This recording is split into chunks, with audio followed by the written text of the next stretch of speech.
ఒక అడవిలో చెట్లన్నీ మాయమవుతున్నాయి. రోజు రోజుకి అడవి చిన్నదిగా అయిపోతుంది. చెట్లు లేకుండా అది అడవెందుకవుతుంది? అంటే అడవి అంతమయ్యే సమయం వచ్చింది. అప్పుడే గొడ్డలి నాకు ఓటు వేయండి, నేను మీ వాడిని, చూడండి నా వెనుక ఉన్నది చెక్క చెట్టు నుండి వచ్చిందే అని చెప్పింది. ఓటు వేశారు. తర్వాత ఏం జరిగిందో మీకు చెప్పాలా? రామ్ రామ్ ఫ్రెండ్స్. ఒకప్పుడు లండన్‌లో సరిగ్గా 10 ఏళ్ల కిందట యూకే లండన్ ప్రజలు సాదిక్ ఖాన్‌కి ఓటు వేశారు. ఇప్పుడు లండన్‌లో 6 అవుతే ఏ ఒక్క లండన్ వాడు బయట తిరగలేడు. ఎక్కడ చూసినా ముసుగు వేసుకొని ఉన్నవాళ్లే. అక్కడ ఇళ్లను అమ్మేసుకొని వెళ్లిపోయారు నాన్ అబ్దుల్లాస్ అందరూ. ఈ రోజున న్యూయార్క్‌లో జోహ్రాన్ మమ్దానీ మేయర్‌లా గెలిచాడు. అంతే. ఇదిగో స్టాచ్యూ ఆఫ్ లిబర్టీ నేను వదిలేసి పోతున్నా న్యూయార్క్‌ని. లేదంటే ఇదిగో ఇలా ముసిగేసేస్తారు అని. రెస్ట్ ఇన్ పీస్ న్యూయార్క్ 1624లో పుట్టింది 2025లో పోయింది అన్నట్టు ఇలా. న్యూయార్క్ నుండి పారిపోండి అని ఒక్క చేతిలో కమ్యూనిస్ట్ జెండా మొహానికి ముసుగుతో ఇలా.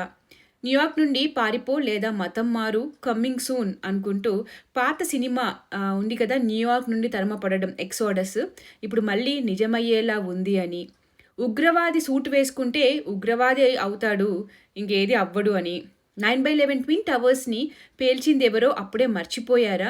ఇంకా మీ పని ఖతం అని. ఇదిగో ఒరేయ్, నేను ఓటు వేసింది వాడికేరా, నన్నే పంపించేస్తున్నారు అని చెప్పే ఈ ఫోటో. ప్లాన్ ఏ డైరెక్ట్ దాడి ఇప్పుడు 25 ఏళ్ళు తర్వాత ప్లాన్ బి ఈయనతో అని ఇంకెన్నో ఫొటోస్ మీమ్స్ షేర్ చేస్తున్నారు అక్కడ వాళ్ళు.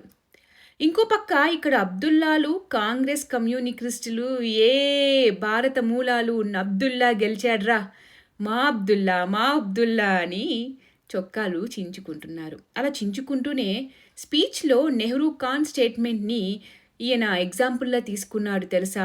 అందుకే సంఘీలకి భక్తులకి మండిపోతుంది అనుకుంటూ ఇక్కడ వాళ్ళని తిట్టుకుంటూ ఆనందం పొందుతున్నారు. అసలు ఎవరి మమ్దాని? ఆయన వెనక ఎవరున్నారు? న్యూయార్క్ వాళ్ళు ఎందుకలా భయపడుతున్నారు? అలా వాళ్ళు భయపడుతున్నట్టు ఏమన్నా జరిగిందా? ఈయనకి ఎవరెవరితో లింక్స్ ఉన్నాయి? ట్రంప్కి అపోజిషన్ పార్టీ మెంబర్ గెలిచాడు. వీళ్ళిద్దరి మధ్య ఏం జరగబోతుంది? న్యూయార్క్ పని నిజంగా అయిపోయినట్టేనా? వీటన్నిటి మీద సమాచారం ఇచ్చే ప్రయత్నం చేస్తాను. అక్కడెక్కడో ఉంది, మనకెందుకు అనుకోవద్దు, భారత్తో ముడిపడి ఉంది. మొత్తం వీడియో వినండి, చాలా విషయాలు తెలుసుకుంటారు. మమ్దానీ వాళ్ళ అమ్మ పంజాబీ మూలాలు ఉన్న హిందువు, నాన్న గుజరాతీ మూలాలు ఉన్న అబ్దుల్లా మొహసీన్ మమ్దానీ. వాళ్ళు 250 ఏళ్ల కిందటే భారత్ వదిలేసి వెళ్ళిపోయారు. మమ్దానీ వీళ్ళకి 91లో ఉగాండాలో పుట్టాడు. 7 ఏళ్ల వయసులో అమెరికా వచ్చాడు. ఈయన కనీసం భారత్లో కూడా పుట్టలేదు. భారత్ చిన్న చిన్న రాజ్యాలుగా ఉన్నప్పుడు వాళ్ళ అమ్మ నాన్న వదిలి వెళ్ళిపోయారు. ఇప్పుడు చిన్న చిన్న రాజ్యాలుగా ఉన్నప్పుడే ఇది ఎందుకు చెప్తున్నా అంటే, ముందు ఆయన భారత్ గురించి, గుజరాత్ గురించి, కశ్మీర్ గురించి, మన అయోధ్య రామ్ మందిర్ గురించి, మోదీ బీజేపీ గురించి చేసిన వ్యాఖ్యలకి ఈ పాయింట్ మీరు గుర్తుపెట్టుకోవడం చాలా అవసరం కాబట్టి. ఈయన డెమోక్రాటిక్ పార్టీ అభ్యర్థి. అయితే ఈయన ఎన్నికల హామీలేంటో తెలుసా?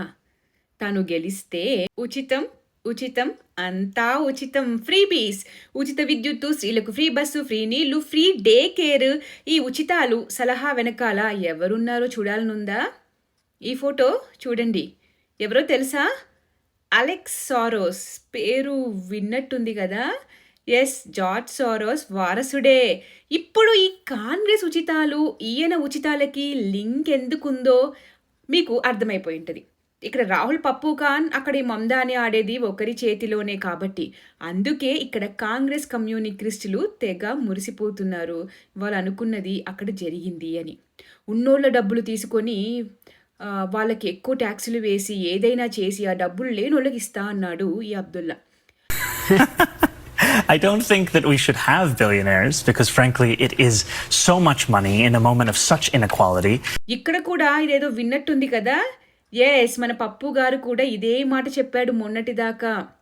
అందుకే ఇప్పుడు దాదాపు మిలియన్ న్యూయార్కర్స్, లక్షల మంది ready to flee New York, possibly igniting mass exodus. కాశ్మీర్లో జరిగిన ఎక్సాడర్సే ఇప్పుడు న్యూయార్క్లో జరగబోతుంది అంటున్నారు కొందరు. ఎందుకంటే ఈయన దృష్టిలో బిలియనేర్స్ ఉండొద్దు, ఉన్న వాళ్ళ డబ్బులు అందరికీ పనిచేసి అందరూ సమానమైపోవాలి. అసలు ఎవరికి ఎంత ఉండాలి అనేది ఎవరు డిసైడ్ చేయాలి? వాళ్ళ హార్డ్ వర్క్ కష్టం కాదా? ఎక్కువ, తక్కువ అనేది ఎలా డిసైడ్ చేస్తారు? ముందు ఆయన దగ్గర ఉన్న డబ్బులు పంచేస్తాడా? అందరిని సమానంగా ఉన్నదంతా పంచుకొని ఒక మామూలు పేదరిగిద్ది మనిషిలా మారిపోతాడా? లేదు ఉన్నోళ్ళని కొల్లగొట్టడానికే సేమ్ ఇక్కడ పప్పు ఖాన్ కూడా ఆయనకున్నవి లక్షల కోట్ల ఆస్తులు కానీ రోజు అదాని, అంబానీ మీద పడతారు చూడండి. సేమ్ స్క్రిప్ట్ ఫాలో అయ్యేది. ఇదిగో షరియా సోషలిస్ట్ మమ్దానీ మేయర్ అవ్వడంతోనే ఎందరో వ్యాపారస్తులు బిజినెస్ టైకూన్స్ అందరూ వెళ్ళిపోదామని నిర్ణయించుకున్నారు అనేది ఈ న్యూస్ యొక్క సారాంశం. అది మాత్రమే కాదు, ఈయన గెలవడానికి సోరోస్ $40 మిలియన్ ఖర్చు చేశాడు. ఈ న్యూస్ ఆర్టికల్స్ అన్నీ అదే కన్ఫర్మ్ చేస్తున్నాయి. Explosive reports claims a network of charities connected to George Soros funnelled $40 million to support Mamdani's political rice.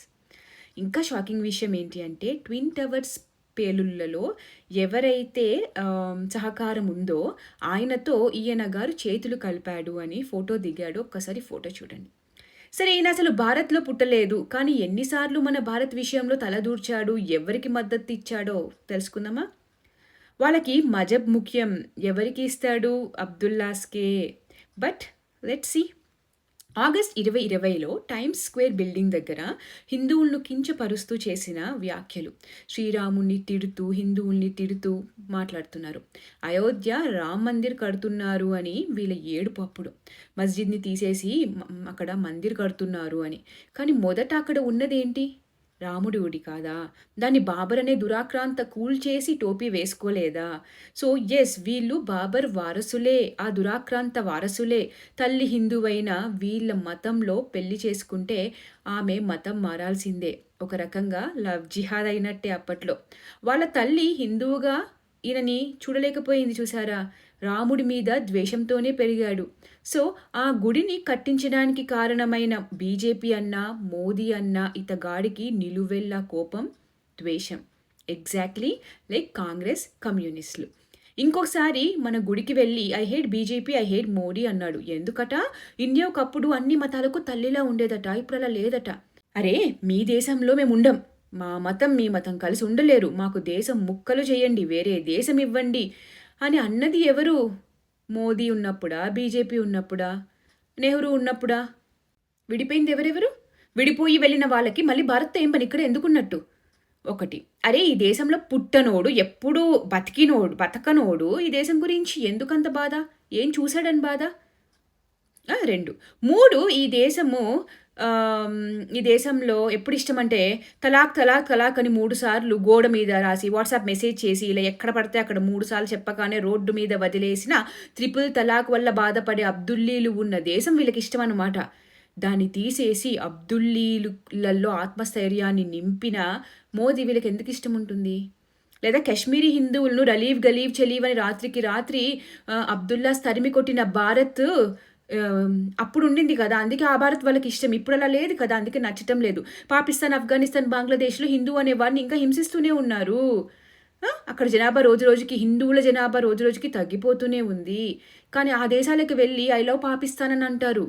ఇక్కడ మైనారిటీగా ఉండి అన్ని అనుభవిస్తూ జనాభా పెరుగుతూ ఉన్నా కూడా వీళ్ళకి భారత్ నచ్చరు, మోడీ నచ్చరు. ముఖ్యంగా సోరోస్ చేతిలో కీలుబొమ్మలకి ఎందుకు నచ్చుతారు చెప్పండి దేశభక్తులు? ఇంకొక వీడియోలో మోడీతో ఒక ప్రెస్ మీట్ వారు కలిసి మాట్లాడే అవకాశం వస్తే మాట్లాడతావా అని ఒక జర్నలిస్ట్ అడిగితే నాకు ఎందుకో స్క్రిప్టెడ్ అనిపిస్తుంది.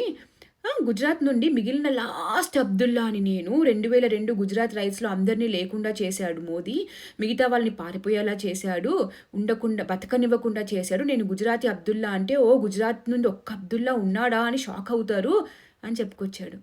నిజమా ఇది? అసలు 250 ఏళ్ల ముందు వెళ్ళిపోయిన తల్లిదండ్రులని వాడుకొని ఏమన్నా అబద్ధాలా? నేను అబ్దుల్లా అని చెప్పకుండా నేను రామ్ అని ఎందుకు చెప్పట్లేడీనా? అమ్మ హిందువే కదా, ఎందుకు చెప్పలేకపోతున్నాడు? హిందువుల కోసం ఎందుకు పోరాడలేకపోతున్నాడు? ఇప్పుడు నిజంగా ఈయనగారే లాస్ట్ గుజరాతీ అబ్దుల్లానా? 2001లో గుజరాత్లో 4 మిలియన్ల అబ్దుల్లాలుంటే 2011కి 6 మిలియన్లు అయ్యారు. ఉండకూడదే ఒక్కళ్ళు కూడా. ప్లాన్ చేసి తరిమేసి ప్రాణాలు తీస్తే జనాభా ఎలా పెరిగిందబ్బా? మోదీ ఫెయిల్ అయ్యాడు. మోడీ ఫెయిల్ అయినట్టే కదా, జనాభా పెరిగింది కదా, మరి లాస్ట్ అబ్దుల్లాని అబద్ధాలు చెప్తున్నాడు.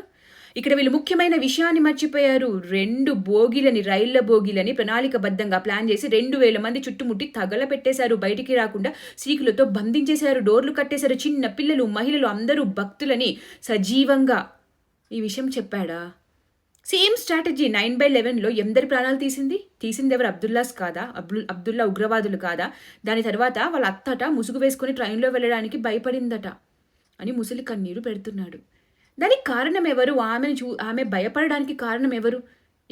ఎవరు? ఉగ్రవాదం కాదా? ఉగ్రవాదం అని మర్చిపోతున్నారా? ఓన్లీ రియాక్షన్స్ చెప్తున్నారు, కానీ వీళ్ళు చేసిన యాక్షన్స్ చెప్పటం లేదు.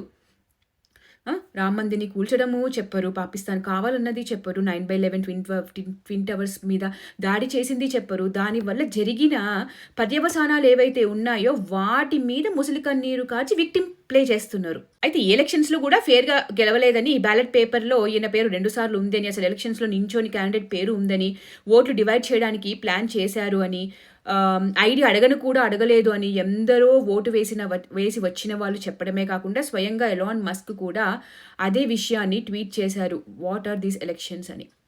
న్యూయార్క్ని కాపాడండి, అబ్దుల్లా చేతిలోకి వెళ్ళనివ్వకండి అని డైరెక్ట్గా చెప్పాడు ఎలాన్ మస్క్ ఎలక్షన్స్కి ముందే. ఈయన ఇచ్చిన హామీలలో ఎలక్షన్స్కి ముందు పోలీస్ ఫోర్స్ని కూడా తీసేస్తా, అందరికీ అన్ని ఫ్రీ ఇస్తా, ఐస్ పోలీస్ అంటే ఇమిగ్రేషన్ అండ్ కస్టమ్స్ ఎన్ఫోర్స్మెంట్ అంటే చొరబాటుదారులని పట్టుకొని అరెస్ట్ చేసి డిపోర్ట్ అంటే తమ దేశాలకి పంపించే పోలీసులను, అక్రమ వలసదారులను అరెస్ట్ చేయకుండా ఆపుతాను అని కూడా చెప్పాడు. ఇలా చెప్పాడు, నువ్వేం చేస్తున్నావు అని ట్రంప్ని అడిగితే అప్పుడు ఆయన్ని నేను అరెస్ట్ చేయాల్సి వస్తుంది అని చెప్పుకొచ్చాడు. మొన్న ప్లాన్ చేసి ప్రాణం తీశారు చార్లీ, ఇది గుర్తుందా మీకు? ఆయన ఈ మమ్దానితో జాగ్రత్తగా ఉండండి, దేశం నాశనం అయిపోతుంది అని చెప్తూనే ఉండేవాడు. అందుకే ఆయన లేకుండా చేశారు ఎలక్షన్స్ ముందు. ఎవరి హస్తం ఉంది? అయితే మమ్దాని కొన్ని ఇస్లాంలో ఒప్పుకొని పనులు చేస్తున్నాడని, అమ్మాయి అబ్బాయి తప్ప ఇంకో జెండర్ని ఇస్లాం ఒప్పుకోదని, అలాంటి వాళ్ళని పబ్లిక్గా పైకి పంపించేస్తారని, ఈయనేమో వాళ్ళకి ఫుల్ హక్కులు ఇస్తా అని చెప్పి ఓట్లు అడుగుతున్నాడు అని, ఇలా ఎన్నో కాంట్రడిక్టరీ వ్యాఖ్యలు చేస్తున్నాడు, గుళ్ళకి వెళ్తున్నాడు. సో ఒకటి, ఆయన నిజమైన అబ్దుల్లా కాదు, లేదా నిజమైన అబ్దుల్లా అయితే తను చేసేది తకియా. అది ఏంటంటే ఇస్లాంలో ఉంది. మొత్తం ప్రపంచాన్ని అబ్దుల్లామయం చేయడానికి నీ తోటి వాళ్ళకి అబద్ధాలు చెప్పు, నమ్మించు, ఏమైనా చెయ్యి, నేను ఒకటే అను, అందరినీ సమానంగా చూసుకుంటాను, నువ్వు చేసేది ఇస్లామీకరణ కోసం కాబట్టి అది తప్పు కాదు, అబద్ధం చెప్పడం తప్పు కాదు. సో ఆయన చేసేది తకియా అయి ఉండొచ్చు అని అంటున్నారు. Is he a practicing Muslim? In Islam, they have a teaching called taqiyya. Taqiyya is where you're allowed to lie for the sake of spreading Islam. అయితే ట్రంప్ ఒకవేళ మమ్దాని గెలిస్తే తక్కువ ఫండ్స్ తప్ప రాష్ట్రానికి అంతకన్నా ఇచ్చే ప్రసక్తే లేదు అని అప్పట్లోనే స్టేట్మెంట్ పాస్ చేశాడు కూడా. ఇప్పుడు గెలిచాక ఏం చేస్తాడో, వీళ్ళిద్దరి మధ్య పోరు ఎలా ఉంటుందో, న్యూయార్క్ ఎలా ఉండబోతుందో మనం ముందు చూడాల్సి ఉంది. సో ఇది ఈయన గారి బ్యాక్గ్రౌండ్. న్యూయార్క్ కూడా లండన్లా కాకుండా ఉండేలాగా కాపాడే యోధులు ఉన్నారా? వాళ్ళ అస్తిత్వాన్ని కాపాడుకోవడానికి ఏం చేస్తారు? ప్రపంచంలో అబ్దుల్లా వైరస్తో బాధపడుతున్న ఎన్నో దేశాలను చూసి కూడా ఏమీ నేర్చుకోలేదా అని అడుగుతున్నారు ఎందరో. దెబ్బ తగిలితే గానీ సమస్య విలువ తెలీదు కదా. లెట్స్ సీ ఏమవుతుందో. ఇవన్నీ చెప్పింది ఎందుకంటే ఈ సోరస్ అనే ఒక పెద్ద బ్రహ్మరాక్షసుడు ఎలా అందరినీ గుప్పిట్లో పెట్టుకొని కంట్రోల్ చేస్తున్నాడు, దేశాలను ఏలాలని చూస్తున్నాడు అనేది తెలుసుకోవడానికి. సేమ్ స్క్రిప్ట్ మన భారతదేశంలో ఉన్న వాళ్ళు కూడా ఫాలో అవుతున్నారు అని, అన్నీ తెలుసుకుని మన దేశాన్ని కాపాడే వారిని ఎన్నుకోవడం ఎంత ముఖ్యమని మీ అభిప్రాయాలు కామెంట్స్లో పంచుకోండి. జై భారత్, జై హింద్.